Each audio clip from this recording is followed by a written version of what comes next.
I'm Mario Ritter with the VOA Special English Economics Report. Today we continue our report on the group of chemical elements known as rare earth metals. These are mined from the earth and used to make technology, from mobile phones to missiles. The United States once led the world in rare earths. Today, China controls almost all production. Premier Wen Jiabao says China will not use these metals as a diplomatic weapon. But Japan says exports meant for that country have remained at Chinese ports as a result of a recent dispute. The United States stopped mining rare earths in 2002. Companies blamed environmental rules and low-priced imports from China. But now, exploration is moving forward again. Edward Cowell is president and chief executive of a company called U.S. Rare Earths. He and his partners gained rights to some land in the American West about 15 years ago. They had been interested in thorium, a radioactive element that can fuel nuclear reactors, but not be processed into weapons. Mr. Cowell later found that the land also held a lot of rare earth metals, lately a subject of intense interest. The company has not started mining yet. It still has to get permits and work with other businesses to put operations in place. Ed Cowell says a lot of work remains. He says the earliest that they could open the mine would be in 6 to 7 years. Another American company is Moly Corp. Jim Sims, the public affairs director, says Moly Corp has already begun producing 3,000 tons of rare earths a year. That makes the United States the world's second largest producer, a distant second. Mr. Sims says Moly Corp is the Western Hemisphere's only producer of rare earth products. The company says the largest reserves of rare earths outside of China are in its mine in Mountain Pass, California, and in the Mount Weld area of Australia. Jim Sims says Moly Corp spends only about 10% on mining. The big cost is in chemically separating the rare earths from the minerals that carry them. He says Moly Corp raised about $380 million when it sold stock to the public for the first time in July. The company aims to increase production to 20,000 tons by 2012. It says that would more than meet current levels of demand in the United States.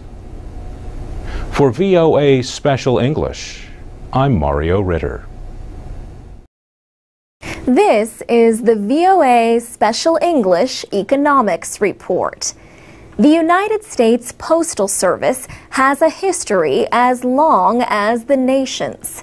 The Second Continental Congress appointed Benjamin Franklin as the first Postmaster General in 1775.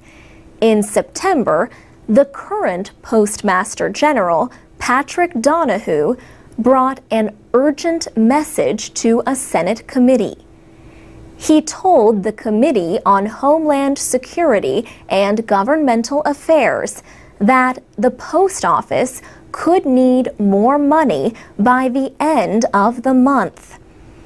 Without the enactment of comprehensive legislation by September 30th, the Postal Service will default on a mandated $5.5 billion payment to the Treasury to pre-fund retiree health benefits. Our situation is urgent. The Postal Service had losses of almost $6 billion for the 9-month period ending in June. That could grow to $10 billion for the year. Part of the deficit is a $5.5 billion payment to the Federal Retirement Plan for postal workers. Mr. Donahue is asking Congress to approve huge changes to the Postal Service. He wants to cut over 100,000 workers, close thousands of post offices, and end Saturday mail delivery. He says the service needs to operate more like a business. The Postal Service is responsible for its own financing and not part of the federal budget. But it does take part in federal retirement and health plans. It says it has paid too much to federal retirement plans and wants at least $7 billion returned. Mr. Donahue also wants to pull the Postal Service out of the federal benefit plans. He says the service's proposals could cut $20 billion by 2015 and return it to profitability. John Barry is director of the Federal Office of Personnel Management, which supervises federal retirement and health plans. He said the Obama administration would soon announce its own plan. At the hearing, Senator Susan Collins criticized the administration for not having a plan already. Leaders of 2 labor unions representing postal workers have also criticized the proposed cuts. The United States Postal Service has over 560,000 employees. It reported revenue of $67 billion last year, more than either of its biggest private competitors, FedEx or UPS. But as the amount of physical mail decreases, so too have the earnings from Postal Service operations. For VOA Special English, I'm Alex Villarreal. This is the VOA Special English Economics Report. Early estimates show that the United States economy began to grow again in July, August, and September. The 3.5% growth was the first expansion in more than a year and the strongest in 2 years. The government said increases in consumer spending and exports and improvements in business investment led the growth. So did increased federal spending and housing investments. But high unemployment could limit growth for some time. President Obama had this reaction to a report at the end of October on the gross domestic product, a wide measure of goods and services in the economy.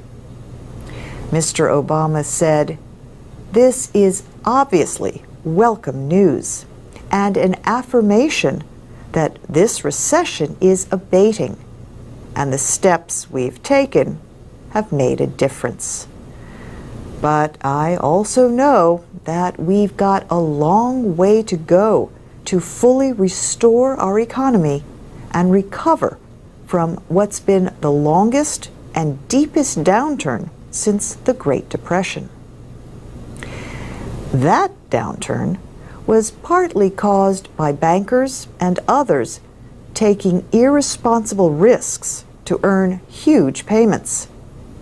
So say their critics. Criticism of Wall Street pay is nothing new, but never before has the government used hundreds of billions of dollars to rescue companies that made risky investments. In June, the Obama administration appointed lawyer Kenneth Feinberg as the Special Master on Executive Pay, also known as the Pay Czar.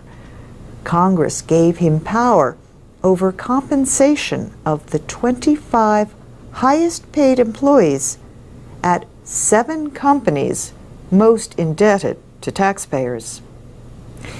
At the end of October, he gave lawmakers a progress report. He said he has reduced the amount of money available to these top officials by about 90%. The 7 companies are in the financial and auto industries. Now, Kenneth Feinberg must consider their next 75 highest paid officials. But some management experts warn that limiting pay could make it harder for taxpayers to get their money back. Edward Lawler at the University of Southern California says these companies may now have difficulty getting and keeping high-quality employees. But he agrees that in recent years, many companies have tied pay to short-term performance instead of their long-term health. He also says boards of directors need to do more to control pay. And that's the VOA Special English Economics Report. This is the VOA Special English Economics Report. The job market is more competitive than ever for millions of workers around the world. In America, one reason for that right now is high unemployment after the worst recession since the 1930s. But other reasons involve changes in the needs of the American and global economies. In big developing economies like India and China, high turnover rates mean workers often move from job to job. These days, many job seekers go online to connect with employers. Job candidates want to show they have a lot to offer, but in many cases, they simply apply for a job title and list their work experience. Instead, they should describe the talents and abilities they could bring to an organization. That's the advice of Steve Langard, Director of Professional Opportunities at DePaul University in Indiana. He advises students on career planning and often talks about workplace issues in the media. He says social media sites are valuable when they show the abilities of job candidates and not just their job title and experience. He says this really is a talent economy, and we're stuck with most job seekers presenting themselves in a job title mode. And I don't think it matches very well. Steve Langard also says employers should think harder about the skills they really need to help their organization reach its goals. Because at the end of the day, it's still about getting the right people in the right place at the right time, and then keeping them. Ben Kirchner is the founder and chief executive of a media marketing company in New York called Elite SEM. SEM is search engine marketing. His company's job is to help businesses improve their websites and search engine results. Ben Kirchner says when his company is searching for candidates for new positions, it first looks within. It considers existing employees. After that, He says social sites can be valuable. 25% of new hires come from social media. 75% typically come from word of mouth. In other words, recommendations from other people. Elite SEM uses sites like Facebook, Twitter, and LinkedIn to learn about job candidates. LinkedIn is a networking site for professionals, so users might be more careful about what they say. But Mr. Kirchner says a site like Facebook can also provide a lot of information, good and bad, about a person. So pay attention to what you put on the internet and what others put online about you. For VOA Special English, I'm Carolyn Presutti. This is the VOA Special English Economics Report. In August, Verizon and Google proposed a plan they say could keep the internet open while supporting investment in high-speed internet service. Verizon has the nation's biggest wireless network, while Google is the biggest internet search engine. The proposal was a surprise because the two companies have been on opposite sides of the debate over net neutrality. That is the idea that all content on the web should be treated equally. Internet service providers want to be able to charge more for heavy internet traffic or users who want special services. The Federal Communications Commission regulates telephone, cable, and satellite communications. But its power to regulate internet service has been questioned in the courts. The new proposal calls for rules barring service providers from preventing users from sending and receiving legal information of any kind. Users also could not be prevented from linking any application, service, or device they choose to the web. And broadband internet providers would be barred from discriminating against content and would have to be open about their policies. Supporters of net neutrality criticized the proposal for not including wireless providers. Wireless broadband is among the fastest growing parts of the internet. Others oppose the creation of a two-tiered system on the internet in which some content gets a fast lane and other content goes slowly. But Daniel Brenner says such a system already exists. Daniel Brenner is a partner at the law firm Hogan Lovells in Washington. He says service providers want to be able to charge more because they build networks out to their customers across the country.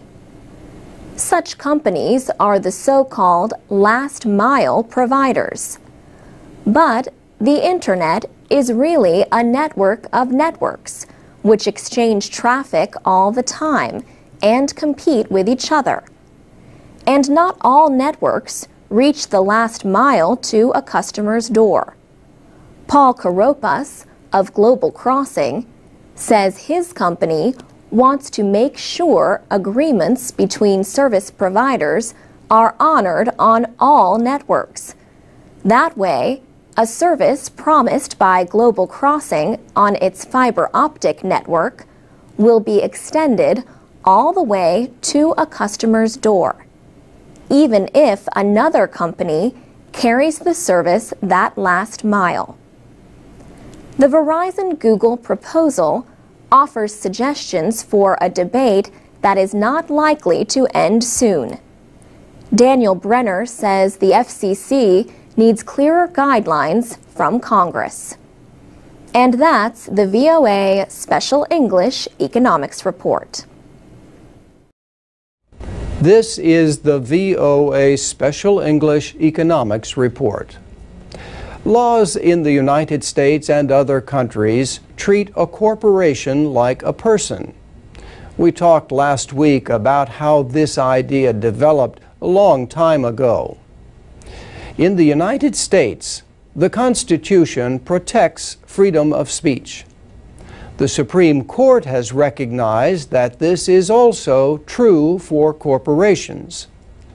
But there was still a question about whether corporations could have the same freedom of political speech as real people do. During the 2008 presidential campaign, a nonprofit corporation released a film critical of Hillary Clinton. The group, Citizens United, wanted to make Hillary the movie available on cable TV, but it did not want to violate a limit on so-called electioneering communication by corporations and unions within 30 days of a primary election. Citizens United took the Federal Election Commission to court to fight the law. In January of this year, the Supreme Court, by the narrowest majority, voted 5-4 to end the ban. The ruling clears the way for corporations and unions to use their own money to support the election or defeat of a candidate. However, they are still barred from directly giving money to candidates. And the court did not consider the question of laws designed to prevent foreign influence in the political process. Since the 1940s, the traditional place for political speech by American unions and companies has been through political action committees.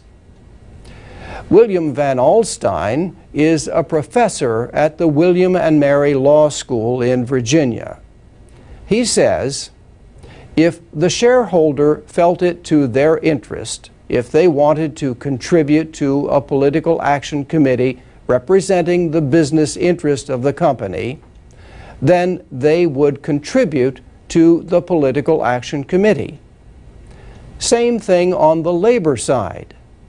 So members of the union might be encouraged to contribute to the PAC.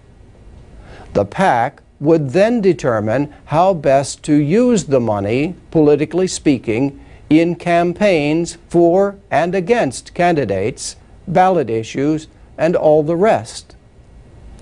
Now, says Professor Van Alstyne, the decision in Citizens United raises new issues. For example, the court will have to rule on whether companies with majority foreign ownership can enjoy the same expanded rights of political speech. President Obama denounced the ruling in his State of the Union speech to Congress in January. In March, Chief Justice John Roberts told law students that anybody can criticize the Supreme Court, but in answer to a question, he said the setting was very troubling. 6 of the 9 justices, including the Chief Justice, were sitting right in front of the President. And that's the VOA Special English Economics Report. For more business news, go to voaspecialenglish.com. This is the VOA Special English Economics Report. There is a place where Christmas lives all year long. It is called Bronner's Christmas Wonderland in Frankenmuth, Michigan. The family-owned business calls itself the world's largest Christmas store. The late Wally Bronner started the business in 1945. Wayne Bronner, Wally's son, is president and chief executive of what is now a multi-million-dollar corporation. He learned the business from an early age. Some of his best memories are traveling to other countries with his father to find new products for the store. Bronner's sells more than 50,000 holiday products from 70 nations. Half of the products cost less than $10.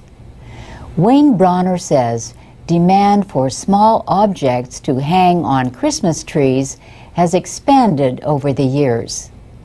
People put more time, effort, and money into decorating their homes with these ornaments, lights, and religious scenes. Bronner's is famous for its nativity scenes, which show the birth of Jesus Christ.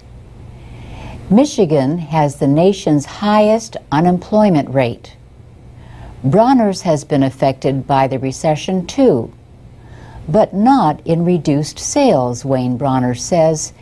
Even though people are spending less, we're having more people visit here.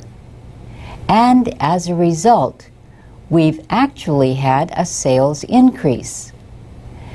Bronner's success is also linked to community cooperation and investment. Frankenmuth is a town of 5,000 people in eastern Michigan's farm country. The town was settled by Bavarians in the 1800s. It has kept its traditions alive in buildings and restaurants. Bavarian cultural themes and Bronner's huge store bring 3 million visitors a year. The town is the most popular place for tourists in the state. Bronner's business is aimed at a single day of the year. But that is not too different from other businesses. Wayne Bronner says about half of our business is done in the last quarter of the year, in the last 3 months. And actually, when you contrast that with most retailers, that follows the same pattern. Wayne Bronner says the family's long-term planning and willingness to reinvest profits has grown the company into what it is today. Still, it does not hurt to build a business on a holiday celebrated worldwide. Currently, about 2% of sales are overseas. But Wayne Bronner sees room for growth, especially through the internet. And that's the VOA Special English Economics Report. This is the VOA Special English Economics Report. On May 18th, Dominic Strauss-Kahn resigned as Managing Director of the International Monetary Fund. Mr. Strauss-Kahn was charged with a sexual attack on a cleaning woman at a New York hotel.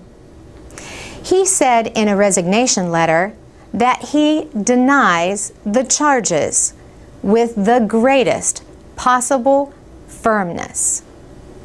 His fall has especially shocked Europe. The IMF is currently playing a major part in rescue loans to Greece, Ireland, and Portugal. European nations have increasingly depended on the fund to help them in their recent struggles with debt. The IMF and the World Bank grew out of an international conference held in the United States in 1944. They were created as ways to support economic cooperation and development. Both are based in Washington. The World Bank has traditionally been led by an American, and the IMF by a European. But fast-growing economies in the developing world say it's time for a change. Officials from Brazil, China, and India say Mr. Strauss-Kahn's replacement should come from outside Europe. German Chancellor Angela Merkel, leader of Europe's biggest economy, disagreed. She said, "In the present situation, when we have significant problems with the euro, and the IMF is very much involved there, there should be a European candidate with support from the international community." The main job of the IMF is to help make sure payments flow smoothly between nations. Sometimes this means providing loans so governments can meet debt payments. The money it lends comes mostly from quotas, financial promises made by its members. 187 nations belong to the IMF. The lender currently has about $250 billion in approved loans. Most have not yet been used or drawn down. What effect the resignation of Dominique Strauss-Kahn will have is unclear. He was praised as a skillful negotiator in dealing with Europe and the global financial crisis.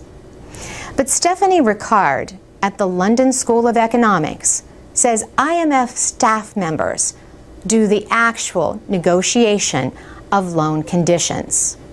And they're going to continue to do their job. Dominique Strauss-Kahn became managing director in 2007. The Frenchman, widely known as DSK, is a member of France's Socialist Party. Before his arrest, he was considered a leading candidate for France's presidential election next year. For VOA Special English, I'm Carolyn Presutti. This is the VOA Special English Economics Report. In the American legal system, people generally bring civil claims as individuals. But if a lot of people have similar claims, they may try to bring a class action lawsuit. Cornell University law professor Michael Dorf says a class action allows a large group of people to bring their individual claims together as a group. But groups need permission to bring a class action, and that can be denied. That happened to 1.5 million current and former employees of America's largest private employer. The women accuse Walmart of discriminating against female employees in its stores. But the United States Supreme Court voted to block a huge class action against Walmart in federal court. The women were seeking billions of dollars. They say men were given more pay and more chances to move up in the company. They accuse Walmart of violating part of a federal law, the Civil Rights Act of 1964. The case started about 10 years ago. A federal district court in California agreed that the case could go forward as a class action. Walmart again lost in a federal appeals court. But on June 20th, Walmart won its appeal in the nation's highest court. Professor Dorf, who was not involved in the case, says the justices disagreed about whether there was a common question. He says most of the justices found that Walmart was not being accused of one kind of discrimination or one policy, but many different acts. The key to being able to bring a class action here, and the issue that divided our Supreme Court, was whether all of these different claims by over 1 million people had enough in common to justify a single class action. Walmart has a policy barring discrimination. But the women accused the company of unfair policies and permitting bad behavior by some store managers. The court was divided 5-4 in its ruling. Yet all 9 justices agreed that the case could not go forward. The women needed to meet additional legal requirements because they were seeking payment for harm they say was done. All the justices agreed these requirements had not been met. Boston University law professor Michael Harper says the decision was widely expected. He says the class action failed because it did not target a single action or policy by Walmart. But the ruling does not bar the women from bringing individual cases. They can also seek class actions at the state level. For VOA Special English, I'm Alex Villarreal. I'm Alex Villarreal with the VOA Special English Economics Report. They are not even 5 millimeters long and cannot fly or jump. Yet bed bugs strike fear in homeowners and business owners. Well, not all business owners. Some see money in these little bloodsuckers. Missy Henriksen speaks for the National Pest Management Association. She says they are now seeing bed bugs in unusual places: schools and hospitals, stores and movie theaters. So, as the numbers have grown, those bed bugs are spreading out and traveling along with people. New York and other cities have outbreaks. But the United States is not the only country affected. Jeff White is an insect expert who hosts Bedbug TV on the website Bedbug Central. He says the lack of public awareness has caused this rapid expansion of bedbug infestations. Mr. White says bedbugs nearly disappeared from the United States for 50 or 60 years.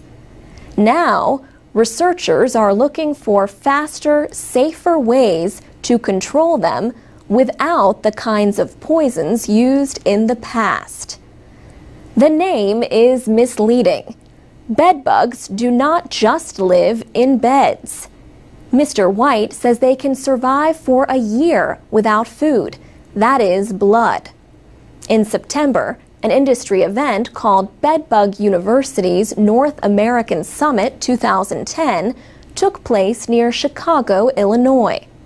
More than 360 people attended the 2-day meeting. The industry says bedbugs are the most difficult pest to control. Treatments can cost from several $100s to thousands of dollars in a hotel or apartment building. Missy Henriksen says Americans spent almost $260 million on bedbug treatments last year. That was only 5% of total spending on pest control, but that number does not include other costs. She says the total economic effect is much greater. Businesses that have bedbugs often must close to solve the problem. Bedbugs have not been shown to spread disease, but they can leave itchy bite marks and cause allergic reactions in some people. Lately, however, another bug has caught America's attention. The National Pest Management Association is now getting the most questions about stink bugs. Outbreaks have invaded homes and offices in many states. Stink bugs are harmless except to farms and gardens, and they smell bad only if you smash them. For VOA Special English, I'm Alex Villarreal. You can get transcripts, MP3s, and podcasts of our shows at voaspecialenglish.com. And follow us on Facebook, Twitter, and iTunes at VOA Learning English. This is the VOA Special English Economics Report. 1 year ago, President Obama signed the Economic Recovery Bill aimed at pulling the country out of recession. The bill promised jobs, including many in the nuclear energy industry. In February, the president announced plans for the government to guarantee more than $8 billion in loans for 2 new nuclear energy centers in the state of Georgia. The Southern Company plans to build the nuclear power centers. The first would start operations in 2016. Mr. Obama announced the plan at a job training center in Lanham, Maryland.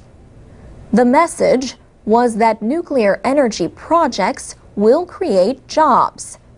President Obama said, "It is a plant that will create thousands of construction jobs in the next few years and some 800 permanent jobs, well-paying permanent jobs, in the years to come." In February, the Federal Reserve predicted that unemployment will remain near current levels through the year. The present rate is 9.7%. The central bank said unemployment could remain high for the next 2 years. President Obama has received sharp criticism from Republicans over the lack of progress in job creation. The $787 billion American Recovery and Reinvestment Act is also unpopular because of its cost.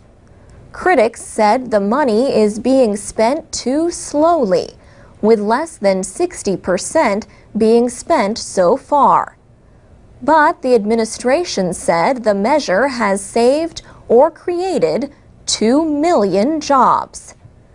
By supporting nuclear energy, the president may be seeking common ground with Republicans, who have called for building as many as 100 new nuclear power centers. Mr. Obama has linked clean energy with economic growth. He also warned that the United States is falling behind in developing nuclear energy. He said, "There are 56 nuclear reactors under construction in the world, 21 in China alone, 6 in South Korea, and 5 in India." The United States has not built a new nuclear power plant in nearly 30 years. American public opinion about nuclear energy has been mixed.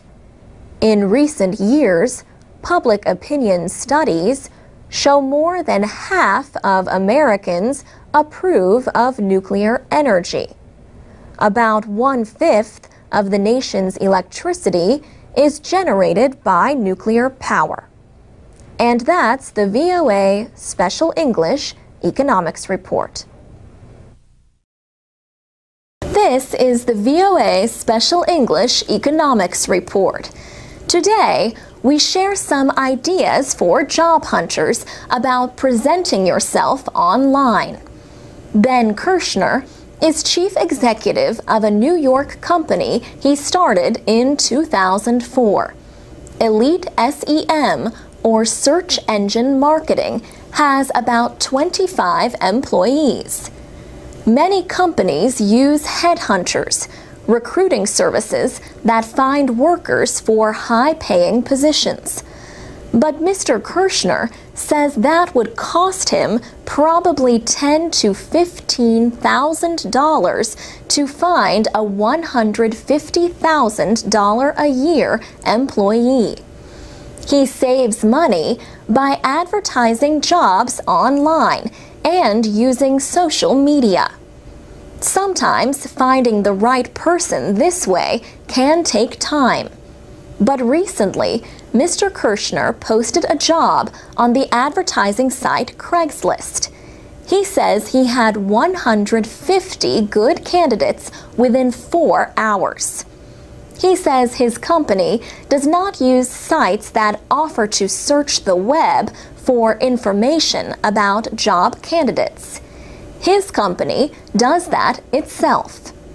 Social networks and other websites can provide a lot of details about people's lives.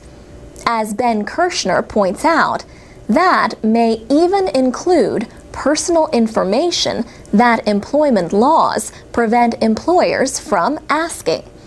He says, things we are not legally allowed to ask in an interview, we can find because they're publicly displaying it on the social networks.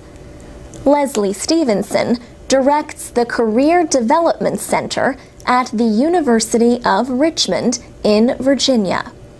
For young job seekers, she says, the barrier between public and private is changing. She says, in the past 2 years, candidates are not seeing social media as a place that we have to keep private from prospective employers, but as a tool that will assist in my search. To do that, job seekers need to carefully develop their online image. Ben Kirshner says an important part of that is managing public and private details on social media.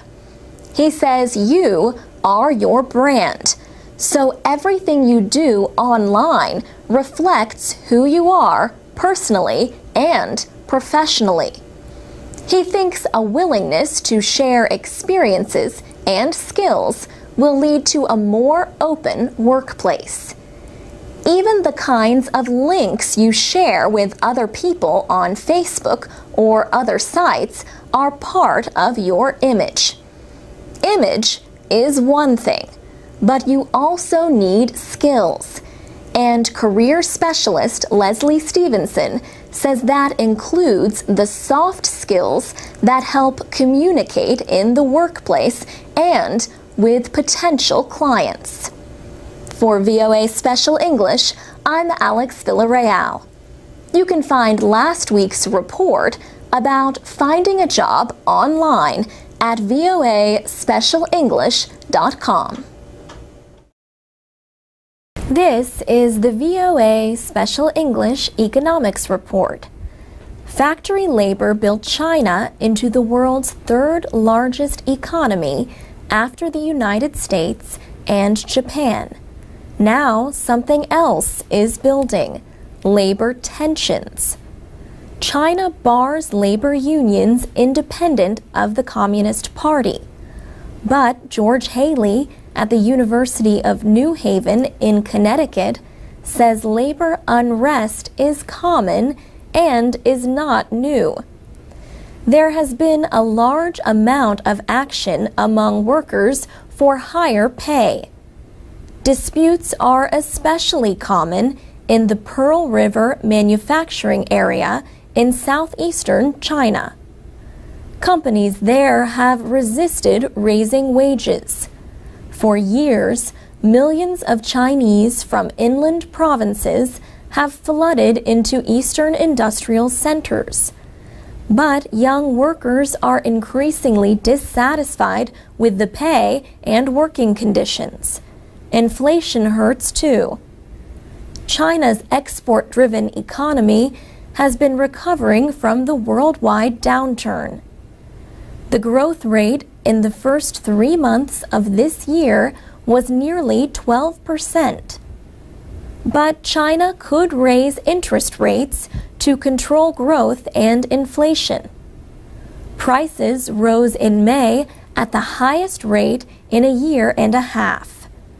Migrant workers also face added costs for services that were free in the past, like medical care and education. Also, the easy availability of credit has pushed up housing prices.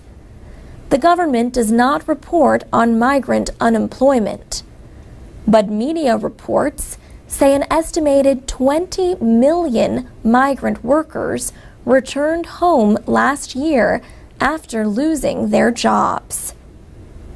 Labor unrest in China takes different forms. Recent strikes against foreign companies have included suppliers for Japanese car makers Honda and Toyota.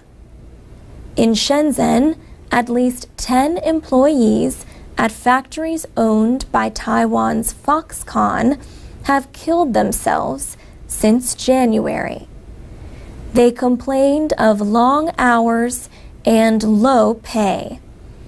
Foxconn makes Apple iPhones and iPads and electronics for other companies. Foxconn has agreed to double basic pay to nearly $300 a month. Foreign-owned companies generally offer the best conditions. Professor Haley says profit for the average Chinese company is less than 5%. The government has tried to get foreign companies to move factories inland, where pay remains low. Some young workers in the South have organized protests using the internet and mobile phones. What remains unclear is how far this can go before the government reacts to it as a threat. And that's the VOA Special English Economics Report. This is the VOA Special English Economics Report. In December, President Obama told some of the nation's top bankers that they need to explore every responsible way to make more loans. The president said, "America's banks received extraordinary assistance from American taxpayers to rebuild their industry. And now that they're back on their feet, we expect extraordinary commitment from them to help rebuild the economy." Major banks have been doing well since the worst of the financial crisis shook Wall Street more than a year ago. Banks including Bank of America, Citigroup, and Wells Fargo have recently announced plans to repay government rescue money. New profits and freedom from the pay limits tied to federal aid mean bankers can again receive big bonuses. But critics say banks are profiting mainly from trading activities, not from making loans to small businesses or homeowners. Britain has placed a 50% tax on bonuses for bankers. There have been calls for similar measures in the United States. Unemployment rates are the highest in a generation, 10% nationally in November. An estimated 17% of the labor force either lacks a job or is not working enough to pay all the bills. The weak job market has not only hurt spending, it also puts pressure on homeowners who are struggling to pay their mortgage loans. Record numbers have been told that they could lose their homes. Banks are expected to have sent almost 4 million foreclosure notices in 2009. The administration has had limited success with its promise of $75 billion to help struggling homeowners. The Making Home Affordable program aims to prevent up to 4 million foreclosures. The idea is to get banks to reduce monthly payments, but fewer than 32,000 loans have been permanently changed so far. Lenders are unwilling to change loans that they suspect will fail anyway. An estimated 1/4 of homeowners owe more than their home is worth.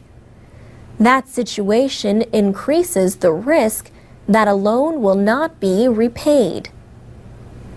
Experts say progress in the housing market will be limited until the job market gets better. Most new jobs in the United States are created by small businesses. But small businesses have been hit hard by the recession and now the difficulty in getting loans. And that's the VOA Special English Economics Report.